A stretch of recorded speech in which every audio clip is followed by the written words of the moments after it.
surgery for the turf toe injury from the first half of Sunday's game against the Jaguars and will miss a minimum of 3 months. Jake Browning is expected to start in his place. However, Rich Eisen isn't losing hope for Cincy just because Burrow is sidelined. I don't think the season's over. I think Jake Browning is better than maybe a third of the starter. How does that sound? Oh, really? Whoa. That's a bold statement, Richard. I think Jake Browning is that good. Can we go through the list? I think Jake Browning. I don't want to do that. I think Jake Browning. I think Jake Browning is the best backup quarterback in the NFL, and that's why I don't even think they should call Atlanta right now. Mad Dog, will the Bengals compete for the playoffs without Joe Burrow? Well, here's what you do with the Bengals. All right. Their schedule, as my little facts and figures book, thank you, Roger Goodell, Let me look it up. Go ahead. It's very hard. Next 3 weeks, they play Minnesota, Green Bay, and they play Minnesota, Detroit, and Denver. They're right out of the gate. But look at the last 3 games of the season, Marcus. Give him the last 3 games. I'll talk, and then you look that up. Last 3 games of the season. And let's assume he plays. Okay. Because that's December 21st. Give him the last 3. They had Buffalo. No, the week before, the last week after that. Oh, I'm on Cleveland. I'm tripping. Oh, jeez, come on. Go ahead, man. Go ahead. Marcus, this is a talk show, okay? I'm not interested in the volleyball right now. Let's do a halfway decent You show. just introduced me to the damn book, doggy. Oh, my God. We're breaking rules. What are you doing I'm gonna let them Go break the ahead, rules. Anyway, Go ahead. and I do think Browning's better than you think he is. He did a nice job last week with the 92-yard drive late in the game when they came back and beat Jacksonville. And the last 3 games. Give him the last 3 games. Miami, Arizona, Cleveland. You telling me you can't be 7-7? That means they'd have to go 5-7 in the next 12. And then the last 3 games, if Burrow comes back to win the games, that's 10 wins. 10 wins get you into the playoffs. And I have him at 9.5. So I'm trying to figure out how to get the 10. That gets in the 10. I was about to ask him. That's going to be my question. I do think the Bengals will be competitive. They've been used to playing without Burrow in the past. You know, A.J. McPherson a few years ago. They're used to being in this situation. Browning's played a lot. I'm not going to. And plus, you know, again, Cleveland, they got a chance to play. Hard schedule, but I do think they have a possibility to still win 10 games in the AFC. Go ahead, Jeff Saturday. I mean, I love that y'all just think that like the quarterback switch is going to just, you know, he's a good. I don't care how good he is. He still threw 3 interceptions, and Joe Burrow has been the most hit quarterback in the NFL. You think Browning's not going to get hit? He going to get hit. And it changes, and those hits accumulate. It all looks good when you're fresh. You ain't going to be fresh very long getting hit like he's going to get hit. They don't run the ball effectively. Are you saying their defense is going to just light this thing up and shut everybody down? They've got to score a lot of points. This has nothing to do with Jake Browning. I really don't care about, you know, which quarterback it is. I thought they were going to struggle even with Burrow. And so I wasn't one of these who just thinks they're going to just skyrocket over. This team, I don't like the philosophy of what their offense is doing. I think they got to go under center. I think they got to get big. Like they don't do anything that makes it easy, quarterback, quote, friendly. And I think they're going to struggle. I don't think they're going to win 10 games. So I go. I'm in agreement. This backup quarterback stuff drives me insane. Oh. They come in, they have a good game, and then, like, if Jake Browning was that damn good, he'd be out of Cincinnati starting for somebody. Right. All right? I think he's a good, serviceable backup. Sure. You remember when Cooper Rush took over for Dak. People had the gall to have a conversation. 1 week. Should he just start the rest of the way? Right. Shut up. Yeah. All right? That's the point. And then, 2, we going to – the Bengals are 2-0. They beat the Cleveland Browns 17-16. We just saw the Baltimore Ravens beat them 41-16. Right. Or whatever the score was. It was really 41-10. 41-10. Right. And then we get to Jacksonville, right? You don't never know what Jacksonville is going to do. No idea. Trevor Lawrence threw 2 interceptions in that game, and they won 31-27. Right. But Jake Browning is going 3 of them, but he's going to be. They got a chance. The division alone, dog. Right. Like look. Pittsburgh defense bad. I'll probably pick Pittsburgh. Yeah. In a game against Cincinnati right now. Yeah. So I get it. And it's such a great story, and we embellish it. This ain't Nick Foles. This ain't happening, bro. Right. And again, it was already in question with Joe Burrow. You know what does it for me?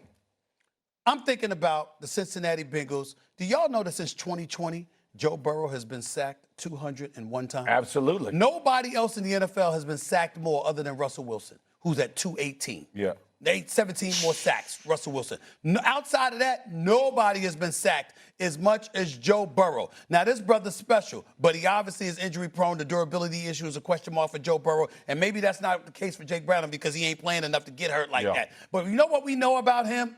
He's going to get hit. Absolutely. He's going to get, playing for Cincinnati, he's going to get hit. Yes. So if the pressure that's allowed on Joe Burrow, if they didn't do a good enough job protecting Joe Burrow, what they going to do to protect Jake Browning? Right.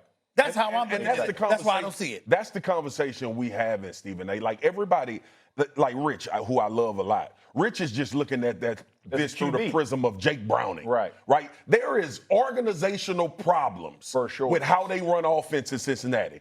And we could call Joe Burrow injury prone, and this is where sometimes I get a little mad about it because that's my guy.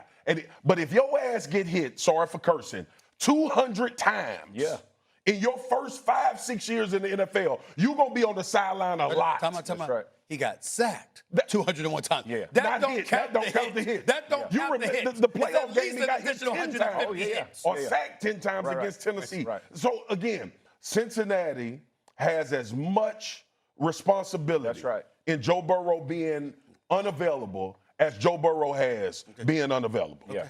Way to go, guys. Way to go. Not only is your conversation riveting, but you're obeying rules and regulations. You violated I violated one. You violated a couple. It's all right. It's okay. But it's riveting. You're listening. Emphasis. You understand? You've been quiet. Good boy.